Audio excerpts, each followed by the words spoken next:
Era 11h51 da noite quando meu celular acendeu, do mesmo jeito que a verdade faz. Brilhante. Cruel. Uma mensagem da minha mãe. Decidimos. Você não faz mais parte da família. Não venha para nenhum encontro. Sem ligação. Sem dúvida. Só um exílio digital. Segundos depois, minha irmã colocou um coração na mensagem, como se traição fosse esporte em equipe. Eu não chorei. Não perguntei por quê. Só abri o laptop, entrei em cada conta, cada boleto, cada pagamento que eu fazia por eles, e comecei a clicar em cancelar. Às 12h03, o mundo deles começou a piscar no escuro. Mas antes de eu contar o que aconteceu depois, me diz, de onde você tá ouvindo isso? Só para eu saber que eu não sou o único que já precisou apagar as luzes da própria família. Quando a tela apagou, o silêncio do meu apartamento pareceu mais pesado que o barulho da cidade lá fora. O som da geladeira, o tique leve do relógio na parede, tudo soava como testemunha. Fiquei ali sentado, com a mão parada no teclado, o coração calmo, calmo de um jeito que assustava. A raiva, dessa vez, não era barulhenta. Era cirúrgica. Por anos, eu tinha sido o investidor silencioso da versão de família deles. A hipoteca que nunca atrasava, no meu nome. O seguro do carro que se renovava sozinho. Cada conta vencida, cada emergência, cada ligação chorosa começando com "a gente só precisa de uma ajudinha esse mês". E eu cobria tudo. Eu dizia para mim mesmo que era amor. Responsabilidade. O certo a se fazer. Agora, eu via que era só uma assinatura, e eu era quem pagava a mensalidade. Olhei em volta do meu apartamento. Tudo estava arrumado, etiquetado, separado por cor. Meu jeito de lidar. Depois de uma infância no caos, eu tinha construído ordem no meio do ruído. Mas naquela noite, a ordem virou contra mim. Cada recibo arquivado, cada débito automático, pareciam rastros da minha própria ingenuidade. Eu achava que amor era resistência. Que se eu ficasse quieto, se eu continuasse dando, um dia eles iam ver que eu merecia ficar. Minha mãe me criou à base de culpa, servida em pequenas porções, com frequência. Minha irmã, Kayla, era filha de ouro. Falante, encantadora, alérgica a consequências. Meu pai aprendeu a sobreviver ficando fora do alcance da explosão. E eu? Eu aprendi a sobreviver garantindo que ela nunca acontecesse. Lembro da primeira vez que paguei o imposto da casa deles. Eles estavam à beira de perder tudo, vozes trêmulas no telefone. Eu tinha 26 anos, mal conseguia pagar meu próprio aluguel. Mas transferi o dinheiro sem pensar duas vezes. Mamãe me chamou de anjo da guarda. E eu acreditei. Depois vieram as contas de luz, o carro, a faculdade da Kayla, $18.000 por ano. 3 anos seguidos. Engraçado, como os anjos sempre acabam pagando a conta do inferno. Passei a mão nos olhos, tentando sentir arrependimento. Mas tudo o que veio foi clareza. Aquilo não era um colapso. Era uma planilha. Eu não estava perdendo uma família. Estava apenas reunindo provas. A última vez que vi todos pessoalmente foi num jantar de domingo, há 6 meses. Naquele jantar, minha mãe me corrigiu a postura, na frente de todo mundo. Kayla se gabou da viagem de negócios, que eu sabia muito bem ser uma semana num resort à beira-mar. Meu pai fez uma piada, disse que eu era séria demais para conseguir manter um homem. Eu sorri por cima do purê de batatas, e engoli a verdade. Aquela mesa de jantar não era um lar. Era um tribunal. E eu só não tinha percebido que estava sendo julgada. Agora, sentada no brilho silencioso do meu laptop, abri uma nova planilha. Data. Valor. Motivo. Prova. Meus dedos se moviam como se já soubessem o caminho. Uma coluna de cada vez, eu estava recuperando anos de respeito não pago. Lá fora, as luzes da cidade piscavam na janela, como o código Morse. Em algum lugar, minha família dormia tranquila, achando que eu tinha aceitado o exílio. Eles não faziam ideia de que eu estava só começando. De manhã, meu celular parecia um museu de chamadas perdidas. Pai. Mãe. Kayla. Cada nome brilhava na tela como relíquia de algo que um dia importou. Eu não atendi nenhuma. O silêncio entre nós tinha peso agora. Era a prova. A primeira mensagem que chegou nem foi da minha mãe. Foi da Kayla. Você tá exagerando. A mão não quis dizer daquele jeito. Podemos só conversar? Conversar. Como se essa palavra já não tivesse virado veneno há anos. Li uma vez. Depois outra. E percebi, não tinha um pedido de desculpa sequer. Só controle, disfarçado de preocupação. Apaguei a mensagem e voltei para a planilha. Cada linha preenchida era uma lembrança transformada em número. O dia exato em que paguei a faculdade da Kayla. As tarifas do banco quando o Dad pegou meu cartão para abastecer. O mês em que deixei de pagar meu próprio aluguel para cobrir o imposto da casa deles. Cada dólar era uma história. E cada história terminava igual, comigo, limpando o caos deles. Às 9 da manhã, finalmente chegou um e-mail da Mon. Sem olá, sem desculpa. Só. Precisamos conversar sobre o que você fez. Você criou uma bagunça. Ligue para nós imediatamente. Nenhuma palavra sobre o que ela tinha dito na noite anterior. Nenhuma menção ao exílio. Apenas mais uma ordem para eu voltar pro meu papel, de consertar, apaziguar, remendar. Mas dessa vez eu enxerguei claro. A família que eu achava que estava salvando nunca quis ser salva. Eles queriam uma secretária. Respondi. Tô ocupada conciliando as contas. Vocês deveriam fazer o mesmo. E apertei enviar. O telefone tocou na hora. Deixei tocar até parar. Perto do meio-dia, o pânico começou. Uma mensagem do Dad. Pode explicar o que tá acontecendo com as contas? Sua mãe tá surtando. Outra da Kayla.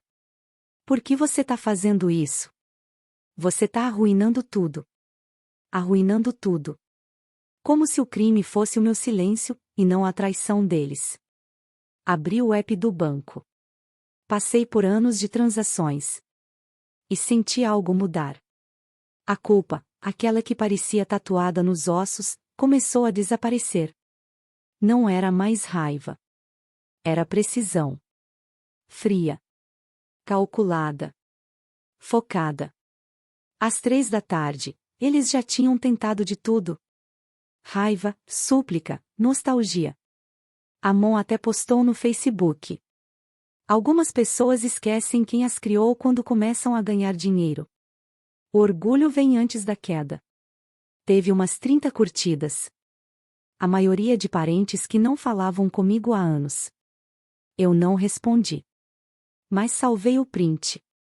Aquele foi o momento em que a balança virou. Não só nas contas, mas dentro de mim. Pela primeira vez, eu entendi que o silêncio podia ser uma estratégia. Às 6 da tarde, liguei para Júlia. Minha amiga desde a faculdade, hoje, advogada especializada em heranças complicadas. Acho que tô pronta para parar de brincar de contadora, eu disse. Ela não pediu detalhes. Só respondeu. Então comece a documentar tudo. Vamos tornar isso oficial. Naquela noite, eu mergulhei em cada e-mail, cada pagamento, cada transferência. Fui rotulando, organizando, arquivando, como se tudo fosse prova. E quanto mais eu colocava em ordem, mais leve eu me sentia. À meia-noite, minha caixa de entrada parecia um tribunal. E, pela primeira vez na vida, eu não era quem estava no banco dos réus. Na segunda noite, o silêncio já tinha ritmo. Aquele tipo de calma que vem antes da tempestade. O brilho do laptop iluminava o quarto. Cada aba aberta era uma porta para anos de gratidão não paga. Hipoteca. Seguro. Faculdade. Impostos. Eles tinham construído o próprio conforto no meu silêncio. E eu, Tinha decidido parar de pagar pela paz deles. Às 11 horas da noite, Júlia ligou. Tá tudo pronto? Cada recibo, eu disse. Cada transferência. Ótimo. Então você não tá pedindo reembolso, Sofia. Você tá exigindo. Ela me disse exatamente o que escrever. Um aviso formal. Calmo.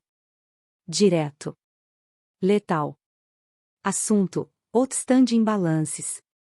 Johnson Family Account. Corpo do e-mail. Este e-mail serve como notificação formal de reembolso devido. Vocês têm 30 dias para iniciar um plano de pagamento antes que medidas legais sejam tomadas. Sem raiva. Sem ameaças. Apenas a verdade, dita na linguagem dos negócios. Quando apertei enviar, o silêncio que veio depois não foi vazio. Foi vivo. 12 minutos depois, chegou a primeira resposta. Dad, vamos ser razoáveis. Mom, como você pôde fazer isso com a gente? Kayla, você enlouqueceu. Tá destruindo a família. Eu olhei para aquelas palavras, calma, distante. Todas soavam iguais. Eles não estavam chocados com o que fizeram comigo. Estavam chocados porque eu parei de fingir que estava tudo bem. Às 12h03, meu celular começou a acender como cena de crime. Chamadas. Mensagens. Áudios. O pânico tinha começado. Acende as luzes de volta, gritava minha mãe numa das gravações. A voz tremendo. Vamos resolver isso amanhã. Mas o amanhã já tinha chegado. E eram eles que estavam no escuro. Segundos depois, um e-mail da Júlia apareceu na tela. Perfeito. Encaminhe tudo para mim. Vamos entrar com a notificação amanhã cedo. Encostei na cadeira, olhando o cursor piscar sobre o meu nome. Sofia Johnson. Foi aí que percebi quantas vezes já tinha assinado esse nome para salvá-los. Em cheques, contratos, locações. Cada assinatura, uma promessa. Naquela noite, cada uma delas virou prova. À 1h, mais uma mensagem da Kayla. Você acha que isso te faz forte? Você é sem coração. Sem coração. Antes, essa palavra doía. Agora, soava justa. Necessária. Minha compaixão tinha sido um luxo que eles esgotaram há anos. Enchi um copo d'água. Minhas mãos estavam firmes, pela primeira vez em meses. Isso não era vingança. Era contabilidade. Antes de sair do laptop, abri uma última aba. A escritura do imóvel. Aquela casa que eles adoravam dizer que finalmente era deles. Ainda estava no meu nome. Eu nunca tinha transferido o título. Por cautela. Por instinto. Fiquei parada no silêncio, respirando o fim de uma era. Na tarde seguinte, o caos começou, pontual, como um relógio. As contas de luz e água foram cortadas. O aviso da hipoteca chegou na caixa de entrada deles. A Júlia me encaminhou as confirmações. Título garantido, despejo aprovado, tribunal de inventário notificado. E então veio a tempestade online. Mais um post da minha mãe. Ela está processando os próprios pais. Estamos de coração partido. Mas dessa vez, as respostas foram diferentes. Nada de pena. A tia Meredith, calma e direta, escreveu só uma linha. Você quer dizer o erro em que forjou a assinatura dela? O fio da conversa morreu na hora. Horas depois, meu celular vibrou de novo. Número desconhecido. Código de Nova York. Aqui é Amy Patel, do escritório Patterson & Low Probate Office, disse uma voz firme. Estamos cuidando do espólio da sua avó. Encontramos algumas inconsistências na lista de beneficiários. Segurei o balcão com força. Inconsistências? Sim, senhorita Johnson. Parece que seu nome foi riscado e substituído. A assinatura não confere. O quebra-cabeça inteiro se encaixou. A reforma da casa, o mármore da cozinha, tudo fazia sentido agora. Obrigada, eu disse. Envie tudo para minha advogada, por favor. À meia-noite, Júlia confirmou. Processo de fraude na herança registrado. Mais um bloqueio. Mais uma camada de verdade. Nos dias seguintes, a história começou a se espalhar pela família em silêncio. Um por um, meus parentes começaram a me procurar. Primos que eu não ouvia há anos. Eles também pegaram dinheiro emprestado da gente. Nunca pagaram ninguém. Você não tá louca, Sofia. Cada mensagem era como um barquinho de resgate. Numa enchente em que eu vinha me afogando há anos. Quando o aviso oficial do tribunal chegou, Júlia me ligou. Eles vão tentar te contatar de novo, ela disse. Não responda, mesmo que peçam desculpas. Fez uma pausa. Principalmente se pedirem desculpas. Na manhã seguinte, minha caixa de e-mails explodiu outra vez. A nova tática da minha mãe era arrependimento. Nós te perdoamos. Por favor, nos perdoa também. Perdão como moeda de troca. O truque mais velho do livro. Encaminhei o e-mail para Júlia e arquivei o resto. No fim da semana, a casa já não era mais deles. O título, ainda no meu nome, foi vendido em poucos dias. Júlia transferiu o valor direto para minha conta. Ver aquela linha de confirmação na tela. Não pareceu vingança. Pareceu equilíbrio. A Kayla tentou mais uma vez. Uma última mensagem. Você venceu. Respondi. Ninguém vence quando a família morre por dentro. E silenciei o número dela para sempre. Naquela noite, a cidade lá fora piscava, firme, indiferente. Sentei na janela, a mesma que já tinha refletido tantas noites sem sono. As noites em que eu tentava salvar todos eles. Agora refletia outra coisa. Eu. Sozinha. Mas finalmente leve. Em algum lugar, eles estavam aprendendo a viver sem mim. E, pela primeira vez na vida, eu não me sentia culpada por deixar que aprendessem. Quando o tribunal finalizou tudo, semanas já tinham passado num ritmo estranho e silencioso. A Júlia me mandou um e-mail curto. Caso resolvido. Acordo de reembolso assinado. Inventário revertido. Você está livre. Livre. A palavra soou estranha, quase nova. As contas deles estavam bloqueadas. A casa, vendida. As dívidas, finalmente no nome certo. O silêncio que antes me atormentava, agora era paz. Eu não acordava mais com ligações de emergência. Ou pedidos de, só mais um favor. Minhas manhãs voltaram a ser minhas. Comprei um pequeno apartamento no centro. Nada luxuoso, só paredes limpas, luz do sol, e nenhum fantasma. O Eva me ajudou na mudança. Não disse muita coisa. Só me entregou uma xícara de café e sorriu. Como quem entende o gosto da liberdade. Na primeira noite ali. Abri minha planilha antiga. Aquela onde eu anotava cada centavo gasto com eles. Olhei para os números por um tempo. Depois, apertei delete. Ver tudo sumir não pareceu perda. Pareceu libertação. Com o tempo, soube que meus pais estavam alugando uma casinha. Fora da cidade. A Kayla, trabalhando meio período num lugar que odiava. Eu não senti prazer com isso. Só distância.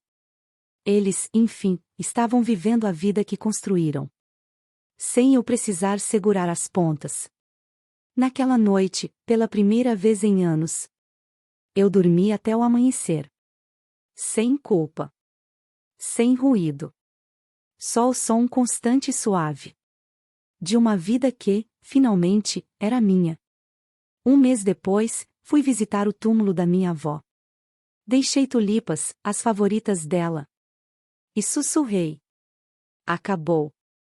O vento soprou como uma resposta. A paz não é barulhenta. É calma, constante, merecida.